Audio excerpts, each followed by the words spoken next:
Halo teman-teman, welcome back to my YouTube channel Kumas Nazik. Hari ini kita akan belajar bagaimana cara mengautomatisasi bisnis sehingga bisnis kita bisa autopilot dan kita bisa menikmati hasilnya tanpa kita harus berada di bisnis kita.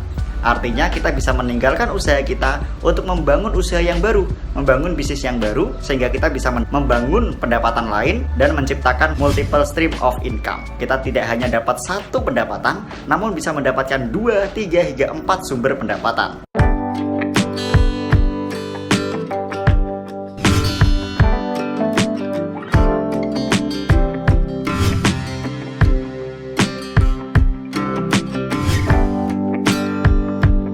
Tapi spoiler terlebih dahulu teman-teman, maaf kalau ngomongku agak susah karena aku lagi sariawan.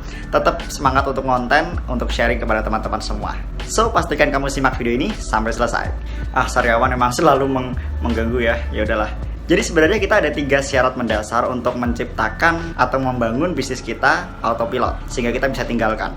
Pertama yang perlu teman-teman bisa bangun adalah struktur organisasi dari usaha teman-teman itu harus matang terlebih dahulu. Harus tersusun secara masif dan terisi semua ruangnya.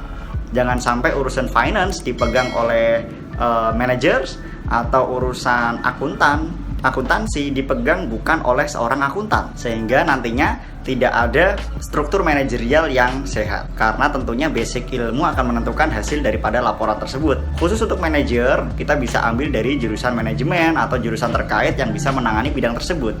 Untuk laporan keuangan kita serahkan kepada lulusan akuntansi.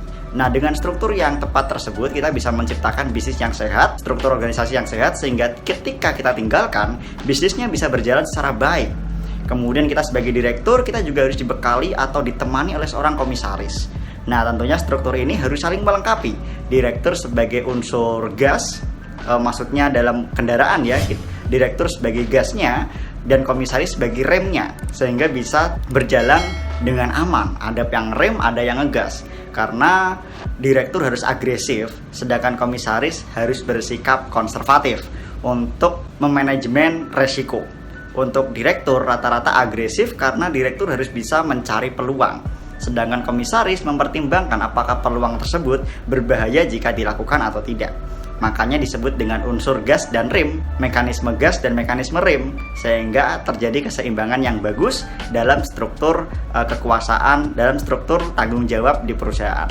Dan tentunya itu harus berdampak terhadap struktur organisasi di bawahnya. Dari unsur manajer, dari unsur divisi, dari unsur finance, tentunya semuanya harus terisi secara masif dan sesuai dengan tupoksi kerjanya masing-masing. Jangan ada yang kosong. Kalau ada yang kosong, belum siap diautomatisasi. Yang kedua adalah mekanisme teknis produksi atau pelayanan.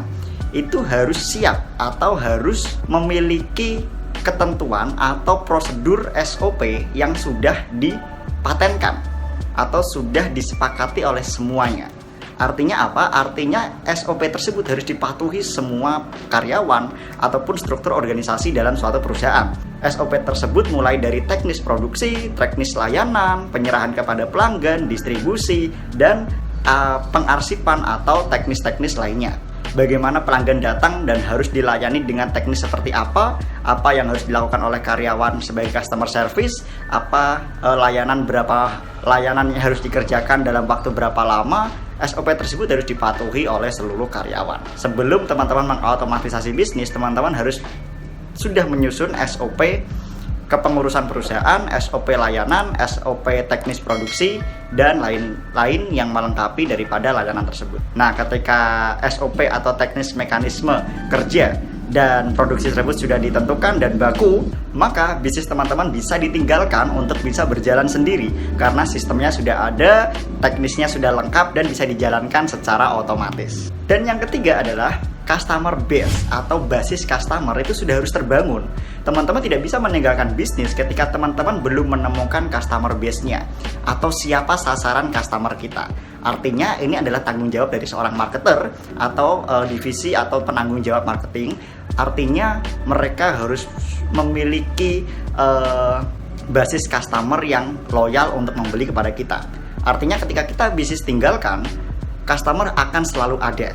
Bagaimana itu bisa dibangun adalah dengan cara membangun customer base atau basis customer dengan teknik segmentasi, positioning, ya, dan targeting itu akan menentukan bagaimana customer base kita dapat loyal untuk membeli kepada kita.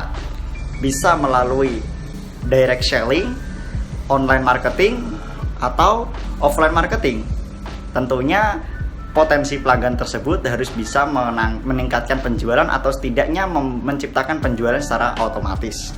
Nah, ketika teman-teman sudah menemukan customer base, sudah dapat menjual secara stabil, menjual secara progresif, stabil pun bagus, tapi lebih bagus kalau progresif ya, bertambah terus, penjualannya naik terus, struktur organisasi bagus, kemudian teknis mekanisme kerja juga SOP-nya berjalan dengan baik, maka bisnis teman-teman siap untuk ditinggalkan. Tapi kemudian bagaimana tentang keuangan, Mas Kumas? Tentunya untuk meninggalkan bisnis atau mengautomatisasikan bisnis harus sistem keuangannya bagus dong, Mas Kumas. Ya tentu saja, tapi unsur keuangan dalam bisnis adalah unsur darah. Apabila bisnis secara fisik itu tubuh, maka keuangan adalah aliran darah di dalam tubuh tersebut. Artinya ketika bisnis tersebut sehat, maka darah di dalamnya juga sehat, dan semua itu kesehatan daripada unsur keuangan tersebut dibangun dari 3 alasan tadi: struktur organisasi, mekanisme SOP, dan customer. Nah, baru setelah itu laporan keuangannya akan sehat. Maka dari itu, melalui 3 teknik mendasar ini, kita bisa menciptakan laporan keuangan yang sehat, yang tentunya bisa meningkatkan kepercayaan diri kita untuk mengautomatisasi bisnis. Nah, tinggal kita ke depan hanya menerima laporan keuangannya saja. Nah, bisa terlihat dari situ apakah bisnis kita sehat atau sedang sakit dari laporan keuangan. Laporan keuangan sama seperti laporan kesehatan dalam tubuh ya.